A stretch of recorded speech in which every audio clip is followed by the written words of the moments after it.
Mangalagiri police స్టేషన్లో అయితే కనుక శ్రీవర్షిని తండ్రి కోటయ్య ఎవరైతే ఉన్నారో ఆయన కంప్లైంట్ ఇవ్వడానికి మంగళగిరి పోలీస్ స్టేషన్కి వెళ్ళారు. అఘోరి తన కూతుర్ని వశపరుచుకుని తనని ఇంటికి తన నివాసానికి వెనక్కి తిరిగి పంపించట్లేదని నెపంతో అయితే కనుక ఈ ఆరోపణలు చేస్తూ కూడా మంగళగిరి పోలీస్ స్టేషన్లో కంప్లైంట్ ఇవ్వడానికి ఆయన వెళ్ళినప్పటికీ కూడా అక్కడ సిఐ కంప్లైంట్ని స్వీకరించలేదు అనే ఆరోపణలు కూడా వినిపిస్తూ ఉన్నాయి. అయితే తదుపరి ఇంకా ఏం చేయబోతున్నారు? అసలు అఘోరి తన కూతుర్ని అక్కడ పెట్టుకుని ఏం చేయబోతోంది? ఇంకొక వైపు అఘోరి పక్కనే నుంచొని శ్రీవర్షిని కూడా నేను అఘోరి అమ్మ దగ్గరే ఉంటాను అని చెప్పేసి చెప్తూ ఉన్నారు. మరోవైపు అసలు కోటయ్య కూడా తన కూతుర్ని వెనక్కి తీసుకురావాలి అని చెప్పేసి కూడా ఆయన పోరాడుతూ ఉన్నారు. మరోవైపు అసలు ఆమె తల్లి ఇక్కడే ఉన్నారు మనతో పాటు. ప్రస్తుతం మనం వాళ్ళ నివాసం దగ్గర అయితే ఉన్నాము.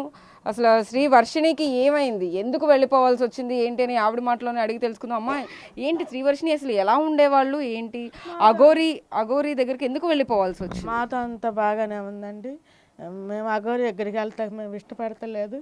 మా పిల్లలు మాకు తిరిగి ఇచ్చేసేయాలి. ఆ దగ్గర ఉంటాక ఎటువంటి రైట్స్ లేవు.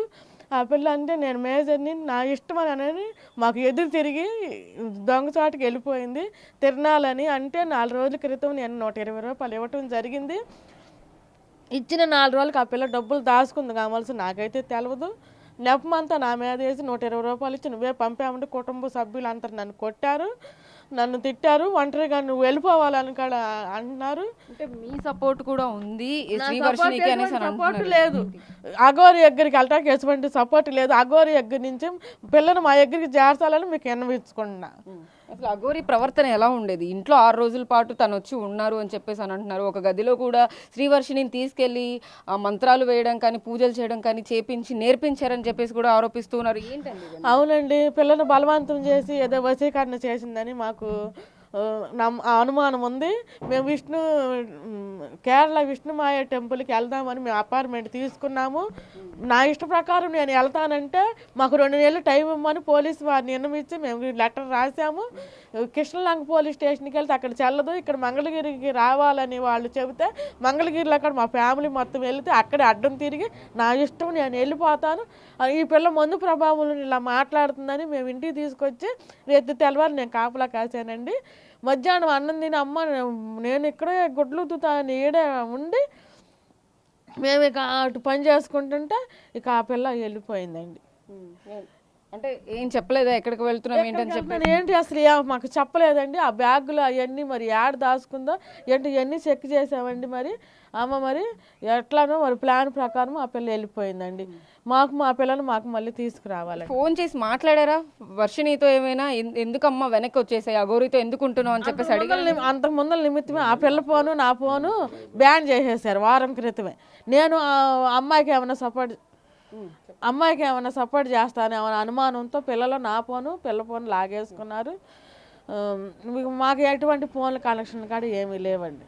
వర్షిని వెనక్కి రాను అని చెప్పేసి మీతో డైరెక్ట్గా చెప్పారా, మాట్లాడుతున్నారా? అసలు నేను అఘోరి అమ్మ దగ్గరికి వెళ్తాను, నేను సాధన చేసుకుంటాను, వెనక్కి వస్తాను, వారంలో 10 రోజులు అట్లా వస్తాను, మిమ్మల్ని చూస్తాను, అన్నీ చేస్తానని చెప్పిందండి. కానీ నువ్వు అఘోరి అమ్మ దగ్గరికి అట్లా వెళ్ళొద్దమ్మా, మన సన్యాసం వద్దు, మీకు పెళ్లి చేస్తాను, నువ్వు బీటెక్ చదువుకో శుభ్రంగా, నువ్వు అట్లాంటివి మనకు వద్దని నేను చెప్పానండి. ఆ అమ్మాయి చదువుకుంటోంది, బీటెక్ 2nd ఇయర్ అని కూడా అర్థమవుతా ఉంది. అంటే చదువుకునే పిల్లలకి ఇలాంటి ఆలోచనలు ఎక్కువగా రావు. సన్యాసంలో కలిసిపోవాలంటే ఎంతో డిప్రెషన్ ఉంటే తప్ప అసలు ఎందుకు వెళ్ళిపోవాల్సి వచ్చింది అనే దానిపైన మీరేమన్నా చెప్పగలరు? అదేనండి, అఘోరమ్మ వచ్చి 6 రోజులుండి మరి ఆ అమ్మాయికి ఏదో మరి ఆమె చెప్పిన మాటల్లో ఆమె యాక్టివేట్ అయ్యింది. అవడం వల్ల ఆమె వెళ్ళటానని అటు సుముఖంగా ఉంది. ఉంటే అమ్మ నువ్వు చిన్న వయసు, నువ్వు ఇప్పుడే వెళ్ళొద్దు, ఏమన్నా ఉంటే చదువు అయిపోయినాక చూద్దామని మేము అన్నామండి. ఇప్పుడు ఎక్కడ ఉందని మీరు అనుకుంటున్నారు? అఘోరి అమ్మ దగ్గరే ఉందండి.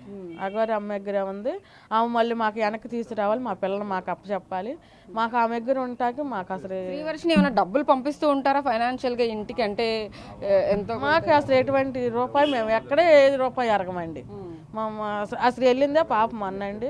ఆ పిల్లకి వెళ్ళటానికే డబ్బులు లేక వాళ్ళ ఫ్రెండ్ దగ్గర అడిగి తీసుకుని వెళ్ళింది అంటాడు. విష్ణు అనే వ్యక్తి అనేక ఆరోపణలు చేస్తూ ఉన్నారు. బేసిక్గా తన మీద ఎక్కి సెక్షువల్ హరాస్మెంట్ చేయడం కానీ, కొరకడం ఇలాంటివన్నీ కూడా చేస్తున్నారని చెప్పేసి ఒక వీడియోలో కూడా మీరు కూడా పక్కనే ఉన్నారు. మీరు చూసారా కళ్ళారా అసలు పక్కనండి మరి అట్లా చేసిన పక్కన నేనే ఉన్నాకండి ఆ వీడియోలో చేసింది అలా. ఏంటి అసలు అంటే ఆవిడ అలా చేస్తున్నప్పుడు మీరు ఆపే ప్రయత్నం ఏం చేయలేదు? అంటే కలిసిపోయి కుటుంబ సభ్యురాలుగా ఉందిగా సరదాగా చేసుకుంటున్నారని నేను సిల్లీగా తీసుకున్నా. అంటే ఒక అఘోరి అనే వ్యక్తి అంటే సనాతన ధర్మం గురించి మాట్లాడి అనేక టెంపుల్స్ మీద దాడులు జరుగుతుంటే వాటి మీద పోరాడుతున్న వ్యక్తి వచ్చి ఇలా బిహేవ్ చేస్తుంటే మీకు అనుమానమే రాలేదా ఏంటి ఇలా ప్రవర్తిస్తున్నారు అని? వచ్చిందండి. మరి పిల్లలతో అట్లా ఉంది కదా, నేను ఏం సరదాగా ఏమైనా అనుకున్నానండి నేను. అంటే మీ అబ్బాయి హర్షాని కూడా సెక్షువల్ హెరాస్మెంట్ చేసింది, ఏవో తీసుకురమ్మని చెప్పేసి కూడా ప్రైవేట్ వస్తువులు కొన్ని అని చెప్పేసి మీ అబ్బాయి కూడా చెప్తూ ఉన్నాడు. అవన్నీ తెలిసిన తర్వాత కూడా ఎందుకు ఇంట్లో పెట్టుకోవాల్సి వచ్చింది అసలు? అప్పుడే కదండి నువ్వు తెలిసింది మాకు. ఆ తెలిసిన వెంటనే మళ్ళీ ఆమె అప్పుడు వెళ్ళిపోయినాక మళ్ళీ మా ఇంటికి రాలేదండి. అప్పుడు మేము వద్దు అనుకున్నాము, రాలేదు ఆమె. ఉన్న 4 రోజులని అలా బాబు చెప్పాడు నాకు ఇలా చేసిందని. పరిస్థితి అంటే మొత్తం మీద శ్రీవర్షిణిని అయితే కనుక వెనక్కి తీసుకురావాలంటూ కూడా తన కన్న తల్లి ఆవేదన వ్యక్తం చేస్తూ ఉన్నారు, కంటతడి పెట్టుకుంటూ ఉన్నారు. శ్రీవర్షిణిని వెనక్కి తీసుకురండి, అసలు అఘోరి దగ్గరికి పంపించడానికి తనకి ఎలాంటి సముఖతం లేదు అని చెప్పేసి కూడా చెప్తూ ఉన్నారు. కుటుంబ సభ్యులు ఆరోపిస్తున్నట్టు కూడా తన కూతురుని అయితే కనుక పంపించేందుకు తనకు ఎలాంటి యాక్సెప్టెన్స్ లేదు అని చెప్పేసి శ్రీవర్షిణి తల్లి అయితే చెప్తూ ఉన్నారు. మరోవైపు మంగళగిరి పోలీస్ స్టేషన్లో కూడా ఆ కంప్లైంట్కి సంబంధించి కూడా ఇప్పటికీ ఫిర్యాదు తీసుకోకపోవడం పట్ల కూడా అనేక అనుమానాలు వ్యక్తం అవుతా ఉన్నాయి అని చెప్పొచ్చు.